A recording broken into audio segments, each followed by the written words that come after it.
बहिनीहरू यथास्थानमा यस कार्यक्रमलाई सुनेर हामीलाई साथ दिइरहनुभएका सबैजनालाई म एकमुष्ट श्रमवादी अभिवादन टक्राउन चाहन्छु। यस काकरभिट्टाको पवित्र भूमिमा मैले पाइला टेक्दै गर्दाखेरि तपाईहरूलाई एउटा महत्त्वपूर्ण कुरा नभनी मैले अरू कुरा अगाडि राख्न चाहिन। यस काकरभिट्टामा आउँदाखेरि सम्पूर्णलाई अलिकति आफ्नो आत्मीयता, आफ्नो माटोप्रतिको लगाव तपाईँ हामी सबैलाई सबैभन्दा पहिला हुने गर्छ जस्तो मलाई लाग्छ। त्यसैले म यस काकरभिट्टाको पवित्र भूमिबाट सर्वप्रथम तपाईँहरूलाई के जानकारी गराउन चाहन्छु भने देशप्रतिको माया, देश भनेको माटो मात्र होइन, देश भनेको त्यो देशको जनसमुदाय लगायत देशको सरकार र हाम्रो सार्वभौम सत्ता पनि हो। तर हामीलाई यो कुराको आभास र अनुभूति दिलाउने एउटै मात्र आजसम्म व्यक्तिको चाहिँ जन्म भएको जस्तो मलाई महसुस हुन्छ। तपाईँ हामी सबैलाई पनि यो कुराको ज्ञात भएको छ।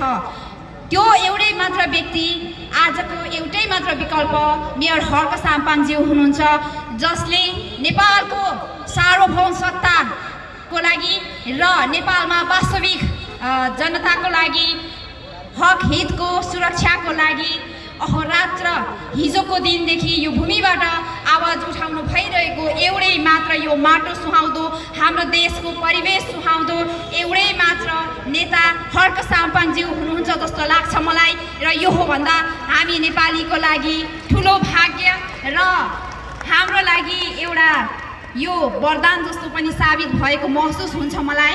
तर यसो भन्दै गर्दाखेरि हिजोको दिनमा जुन 23 र 24 गते जुन देशले चाहिँ एउटा अकल्पनीय घटना चाहिँ बेहोर्नु परेको थियो र आज पनि जुन जेन्जी भाइ बहिनीहरूको शहीद, जेन्जी भाइ बहिनीहरू 74 जना भाइ बहिनीहरू शहीद हुनुभयो र अझै पनि कतिपय भाइ बहिनीहरू हस्पिटलको बेडबाट जीवनको लागि सङ्घर्ष गरिराख्नु भएका छन्। उहाँहरू सम्पूर्णप्रति म एकपटक हार्दिक समवेदना साथै उहाँहरूको शीघ्र स्वास्थ्य लाभको पनि कामना गर्दै म जेन्जी भाइ बहिनीहरूलाई पनि यसै कार्यक्रम मार्फत भन्न चाहन्छु, तपाईँहरूको माग, तपाईँहरूको एजेन्डा, तपाईँहरूको त्याग र बलिदानले अझै पनि वास्तविक अर्थ र वास्तविक परिवर्तन ल्याएको छैन।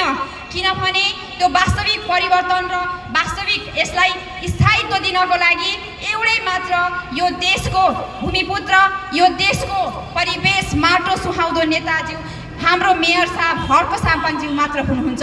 अझै पनि हामी सोचमा नपरौँ। हिजोको दिनमा उहाँलाई देशले खोजिरहेको अवस्थामा ठुला ठुला नेता भनाउँदा भित्र लुकेर बसिरहँदाखेरि आज एउटा जनजातिबाट चाहिँ एउटा राईको छोराले चाहिँ प्रधानमन्त्री म यो देशको कार्यवाहक, म यो देशको बागडोर सम्हाल्छु भनेर आँट गरेर अगाडि बढ्दै गर्दाखेरि जातिवादीको ट्याग लगाइन्छ भने हामीले बहुजाति, बहुसांस्कृतिक, बहुधार्मिक देशको नागरिक हुन हैसियत राख्छौँ होला। यो आधारले हिजोको दिनमा अरू समुदायबाट चाहिँ सरकार प्रमुखमा, कार्यकारी प्रमुखमा रहँदा पनि हामीलाई कुनै आपत्ति भएन।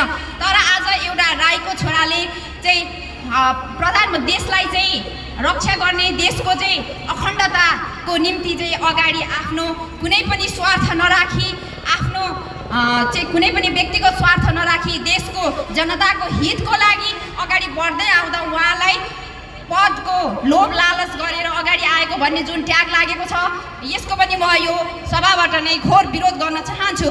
यदि हामी साँच्चै नै कुनै हामी जातिवादी, हामी बहुसांस्कृतिक, बहुजाति र बहुधार्मिक नेपालको नागरिक हो भने सर्वप्रथम म सम्पूर्ण नेपाली नागरिकलाई पनि यो भन्न चाहन्छु कि हामी सबैभन्दा पहिला नेताभन्दा पनि हामी भोटर, हामी मतदान गर्छौँ। हाम्रो सबैभन्दा लोकतन्त्रको सुन्दर पक्ष, लोकतान्त्रिक प्रणालीको सुन्दर पक्ष हाम्रो, हामीले भोट मार्फत हामीले हाम्रो सरकार चुन्ने एउटा अधिकार पाएका छौँ। यो अधिकारको दुरुपयोग अब चाहिँ नगर्नु होला भनेर पनि म यो सभाबाट भन्न चाहन्छु। किनभनेदेखि अबको विकल्प हर्क साम्पाङ बाहेक अरू कोही पनि म देख्दिनँ। तपाईँहरूलाई त्यस्तो लाग्छ भने भन्नुहोस् को हुनुहुन्छ, होइन? त्यसैले पनि अबको विकल्प हर्क साम्पाङ बाहेक कोही पनि हुनुहुन्न। किनभनेदेखि एमाले, काङ्ग्रेस, माओवादी, कम्युनिस्ट, मार्क्सवाद, लेनिनवाद जति पनिको चाहिँ सिद्धान्त र व्यवहार बोकेको एउटै मात्र नेता अहिले हाम्रो देशले पाएको छ। त्यसैले अब पनि यो मौका र यो अवसरबाट नेपाली पन्छिएमा हामीले यो जतिको विडम्बना भोलिको दिनमा केही पनि भोग्नुपर्ने अवस्था म देख्दिनँ।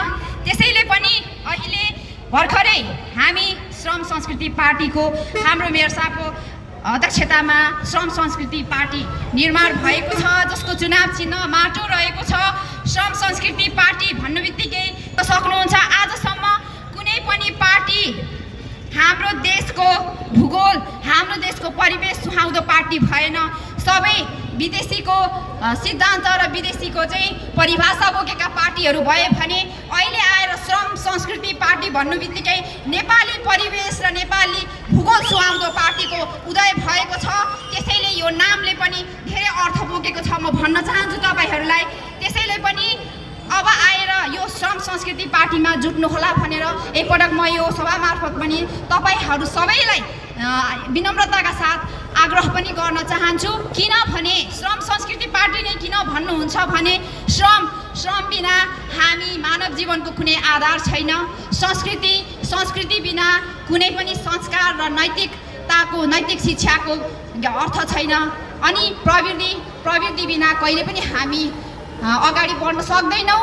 विदेशको कम्पिटिसन, विदेशको चाहिँ प्रतिस्पर्धामा हामी काँधमा काँध मिलाएर अगाडि बढ्न सक्दैनौँ। त्यसैले यो श्रम संस्कृति पार्टीले बोकेको यो एजेन्डालाई चाहिँ अरू कुनै पार्टीले आजसम्म बोकेको छ जस्तो मलाई लाग्दैन। त्यसैले पनि तपाईँहरू सम्पूर्णलाई म एकपटक जोरदारका साथ यस श्रम संस्कृति पार्टीमा आबद्ध भएर अब देशलाई अगाडि बढाउने अग्रगामी भूमिकामा चाहिँ देशलाई चाहिँ स्थायी सरकारको चाहिँ स्थापना गराउनका लागि पनि सबैलाई एकता जोरदार आह्वान गर्दै म मेरो भनाइ यही टुङ्ग्याउन चाहन्छु। सबैजनालाई धेरै धेरै धन्यवाद भन्न चाहन्छु। हस् त, धेरै धेरै धन्यवाद। जय श्रमदान, जय नेपाल।